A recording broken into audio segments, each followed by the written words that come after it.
Pipilitin kong maging top 1 global most cube ngayong season. Sa tingin nyo, kaya ko kaya? Ang balak ko po kasi kapag naabot ko tong top 1 global, ipapabillboard ko sa Manila. Naku anak, parang imposible yata yung binabalak mong magpa-billboard sa Maynila. Ang alam ko lang sa mga ganyan mga sikat na artista ang magpapa-billboard. Hindi naman porke hindi ako artista, hindi ako pwede magpa-billboard. Alam niyo bang napakahirap kunin ng top 1 global most cube? Hindi, ang sinasabi lang namin ni mamang mo, baka hindi po pwede dahil yun nga, artista lang, saka malaking gastos yan. Putik ka, papabillboard ka sa Manila. Sino ka ba? Email lang, papabillboard mo pa. Putik ka, nakakaya yun. Hindi, top 1 global nga Top 1 global na ako nun. Kahit na, putik para tayong nun, nakakaya yun, Lods. Papa-billboard mo pa, ano ka, artista? Ano nakakaya dun? Siyempre, email lang, papabillboard mo pa. Sa ML mahirap abutin yun. Para ka namang sila mama, sila papa ganyan din sinabi sa akin Ikaw kung kaya mo. Basta kami, tutulungan ka lang namin. Pero nakakaya yun, putik. Ano nakakaya dun? Di kasi kayo nag-ML, kaya di nyo alam Yung iba nga, nagbabayad pa ng billboard, ikaw. Papagawa mo lang yata sa iba. Paano naman yung mga gusto kang makalaban sa 1v1? Haharapin mo pa ba sila? Wala pong problema. Actually, sa dami kong tinalo at dinurog, wala na akong dapat patunayan Parang ako na nga yata yung pinaka number 1 ngayon dito sa Pilipinas na maraming tinalo sa larangan ng 1v1. Kung gusto kong patunayan ngayon, makapasok ako sa top 1 global ng Boss Cube. Kumbaga parang pag naabot ko yun, parang ako na yung pinakamalakas sa hero na to diba? Sa kasalukuyan, meron na lang ako natitirang 76 days para habulin yung top 1 global. Ang mahirap pa niyan, nalaglag na ako sa world rank at saka sa top Philippines. Ngunit sa buong Cavite, pasok pa rin ako sa top 17 kaya hindi ako napapanghinaan ng loob. Grabe guys, bilib na bilib sa akin yung mga naka-open mic na randog. Bawat bitaw ko kasi ng sibat, hindi man lang pumapalya. Tignan nyo, paghagis ko ng ulti, taob agad yung Selena. Nakita mo.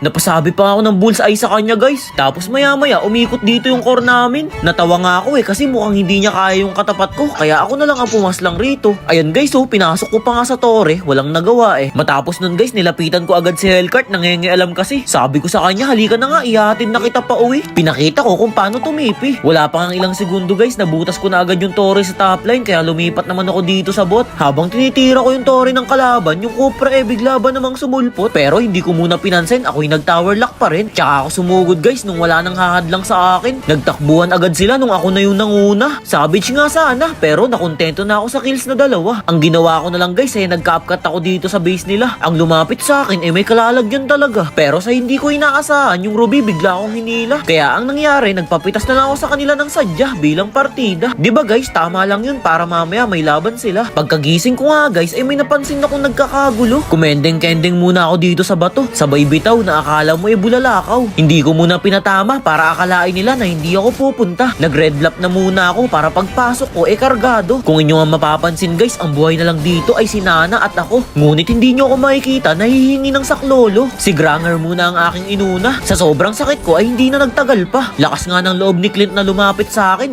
Pinatulog ko tuloy siya at hindi na nagising pa. Muntikan pa nga makiis ni Nana. Report sana sa akin tumamaya. Nabigyan tuloy siya ni Selena. Buti nga sa kanya. After nun guys, sinenyasan ko na sila dito, sabi ko Lord na kayo. Pero parang hindi nila ako pinakinggan kaya chinat ko na lang ng dahan-dahan. Nakita ko dito yung MM nila na nag-iisa. Kaya dali-dali ako nagtungo papunta sa kanya. Tapos nagtaka ako guys, bakit bigla niya akong hinit dito? Napaisip na lang ako, parang nakamapak si Idolo. Paano niya ako nakita dun? Tagong-tago na nga ako. Kung may pre-kill lang ako dito guys, papasukin ko to Hindi ko na siya pinag-aksayahan ng oras, rumespo na lang ako sa Lord. Sayang nga guys, muntikan ko na makuha. Pero okay lang din, ang nakaago naman ay ang aking mga kasama. Todo sigaw sila dito guys, sabi nila Jake, tulungan mo kami. Syempre minsan maawain din ako sa aking mga kakampi. Kaya napilitan na lang ako rumisponde. Ang lupit nga ng sabayan dito 2 mm tapos mag-isa ko lang. Ngunit nanatili pa rin akong buhay at wala man lang galos na nanalantay. Nagcommand na ako sa part na ito, wag na mag-aasim, ang Lord ay paparating. Datapwat pinangunahan ko na ang pag-atake. Ganito ako guys kapag masyado ng kampante. Tignan nyo naman, halos hindi na sila makalabas ng base nila. Naglalakad pa lang kasi sinasalubong ko na. Diskarte at talino nga ang ginawa ko dito kasi nagprikil ako sa unahan nila. Habang yung Bane namin ay nagtatower lock na. Di baling ako yung nabigyan basta matapos na ang laban. Kahit sino nga ang makapanood nito, iisipin ako ang nagpanalo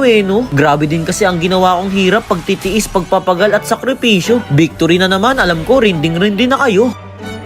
Dito guys, kampanting-kampante na ako. Kala ko panalo na kami. Di pa nga ako nagta-tower lock mas inuno ko pa yung TP. Tapos pinitas ko pa yung Leomord nila. Nakalimutan ko, meron pa palang Mia. Di ang nangyari guys, ubos ang mga kasama. Di namin in-expect yun lumitaw na lang bigla. Natameme kaming lahat dito. Biruin nyo, panalo na, naging bato pa. Di ko matanggap yung nangyaring yun, kaya agad kong hinahanap si Mia. Pagpasok ko dito sa damuhan, tinamaan ako ng pana ni Selena. Tapos yung hinahanap ko, nasa harapan ko na pala. Nagkandamalas-malas na ang mga nangyari simula nung naubos kami. Napatyat na yung Carmilla, sabi niya GG pa. Pero ako wala man lang kakaba-kaba. Bagkus ang aking sibat ay agad kong pinakalawa. Timing na timing nga guys kasi sa pool ang tatlo sa kanila. Syempre yung MM ang aking inuna. Tumagal kasi ang laban nang dahil sa kanya. Naka-double kill nga doon ang bida. Tapos yung midline ay amin ng nirekta. Akala nga namin guys eto na talaga. Kasi wala na yung nagpahirap sa amin kanina. Nagdiwang na naman ako at ang aking buong kasama. Tignan nyo naman kasi guys, patipi-tipi na naman ako. Ngunit may nagbabadya pala sa aming periglo.